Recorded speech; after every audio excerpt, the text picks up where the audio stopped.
Ils sont partout, sur les marchés, sur les affiches publicitaires. Ils promettent une peau éclatante. Entendez par là plus clair. La vente des produits éclaircissants reste autorisée dans la plupart des pays africains. Pourtant, les risques pour la santé sont considérables. On en parle ce soir avec vous, docteur Elie-Marie Roy-Biyama. Bonsoir. Merci d'être avec nous. Vous êtes dermatologue. Nous avons reçu plusieurs questions de téléspectateurs sur ces produits. Ils vont vous les poser dans quelques instants. Mais peut-être déjà, avant de commencer, une première question. Ces produits qui sont destinés à éclaircir la peau, est-ce que ce sont des produits médicaux, pharmaceutiques ou bien tout simplement des cosmétiques? Je dirais que c'est en dehors de la voie normale, du moins les produits qui sont vraiment dangereux, parce qu'il y a des normes sur le plan européen et du coup il y a des filières qui essayent de contourner ces normes. Et donc, c'est des produits qu'on va trouver plutôt sur des marchés noirs. D'accord, je vous pose la question parce qu'il y a aussi des produits éclaircissants qu'on trouve en pharmacie et les gens se disent parfois que ce sont des produits médicaux, qui sont bons pour la santé. Est-ce que c'est le cas? Après, en pharmacie, honnêtement, il n'y a pas de produits miraculeux. Ça va être plutôt des produits à base d'acide des fruits, des achats, comme on dit. Et donc, c'est des produits qui vont plus ou moins uniformiser le temps. Il faut dire que concrètement, il n'y a pas vraiment de produits qui ont été essayés sur les peaux noires. La plupart des produits qu'on a aujourd'hui, c'est plutôt des produits qui ont été essayés sur les peaux blanches. Et la peau noire, il n'y a pas vraiment grand-chose. Et du coup, comme souvent les produits qu'on achète en pharmacie, ils ne sont pas aussi efficaces que ça. Ça ne va pas très rapide, aussi rapide que le voudraient que ce soit les dames. D'ailleurs, il y a aussi des messieurs. Et donc, ils vont chercher des produits qui vont aller beaucoup plus décapants. Voilà, qui sont plus forts. On va peut-être prendre une question tout de suite de Mam Bineta Diao et elle se trouve à Dakar. On écoute. Je voudrais savoir s'il y a une différence entre les produits faits maison et les produits pharmaceutiques. Quels sont les effets secondaires, les inconvénients pour chacun? Quels sont ceux qui sont le plus nocifs? Parce qu'ici au Sénégal, on utilise beaucoup de produits faits maison. D'accord. Alors, tout dépend de ce qu'il y a dans les produits maison. Donc, on sait qu'il y a plusieurs phases pour ces femmes ou ces hommes qui veulent s'éclaircir. Il y a une phase initiale qu'ils appellent la préparation. Donc, ce sont plutôt des produits décapants. Et après, il y a des produits qui vont vraiment blanchir. Pardonnez-moi, qu'est-ce qu'ils mettent dans ces produits? Qu'est-ce qu'on retrouve dans ces produits? Alors, il y a deux grands produits. Il y a l'hydroquinone et il y a la cortisone.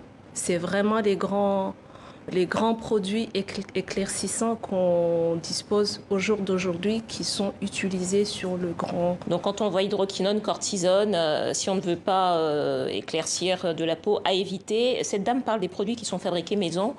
Est-ce que vous avez connaissance un petit peu de ce que les gens mettent dans ces produits maison pour se retrouver avec des produits éclaircissants? Alors, ils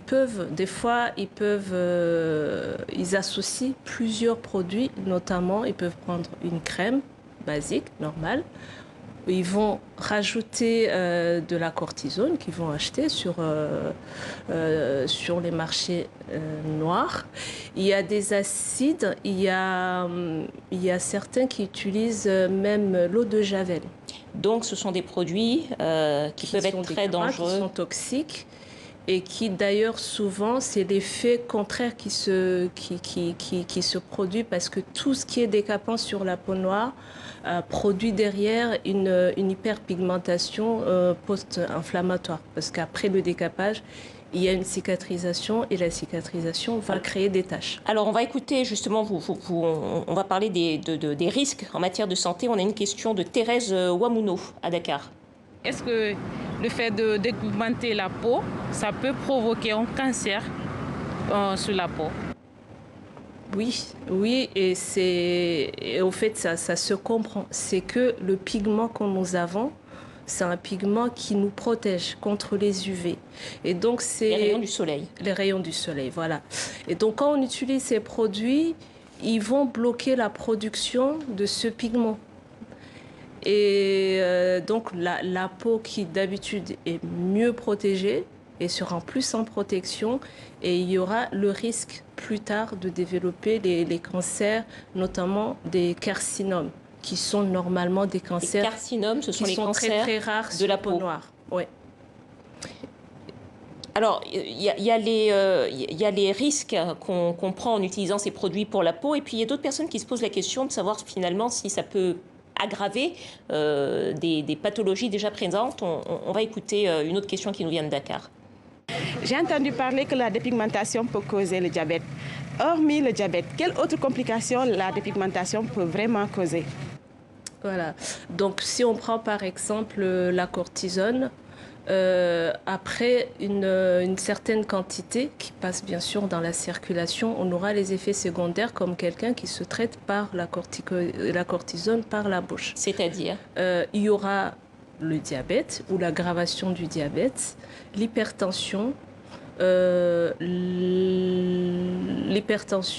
l'insuffisance rénale sévère qui peut aller jusqu'à la greffe.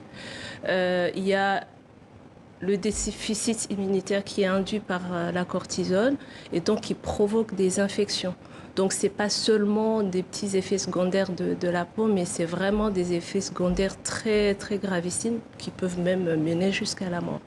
C'est-à-dire, pour récapituler, pour être quand même extrêmement clair sur cette question, si on a déjà des facteurs de risque, qu'on souffre d'hypertension, de diabète, etc., si on applique ce type de produit sur notre peau, on aggrave nos problèmes de santé, c'est bien ça. Très bien.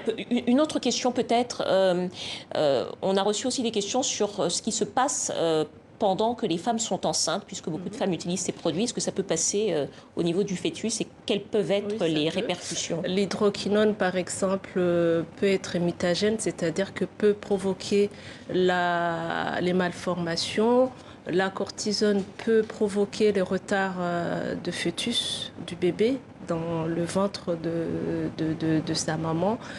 Et donc, c'est pas banal. On a plusieurs personnes qui font usage de ces crèmes, finalement, qui entrent un petit peu dans une sorte d'addiction et qui nous expliquent que quand elles commencent à mettre ces produits, finalement, elles ne peuvent plus arrêter parce que leur teint, leur peau ne revient plus à la même couleur. Qu'est-ce qui se passe finalement au niveau de la peau quand on utilise ces produits? Au fait, c'est pas que ça revient pas à la couleur de départ, c'est tout simplement que souvent il y a aussi l'entourage. Donc quand on arrête, on commence à retrouver le teint d'avant et donc on noircit quelque part. Et donc il y a des copines, il y a des amis qui disent « Oh là là, mais qu'est-ce qui t'arrive? Tu noircis ?» Et donc cette question, c'est-à-dire tu deviens moche. Et qu'est-ce qui se passe? C'est que le lendemain, la personne reprend le produit. Tout est donc une question de critères de beauté. Exactement. Merci beaucoup, Dr Elie Marie Roy-Biama, dermatologue. Merci à vous d'avoir répondu à nos questions.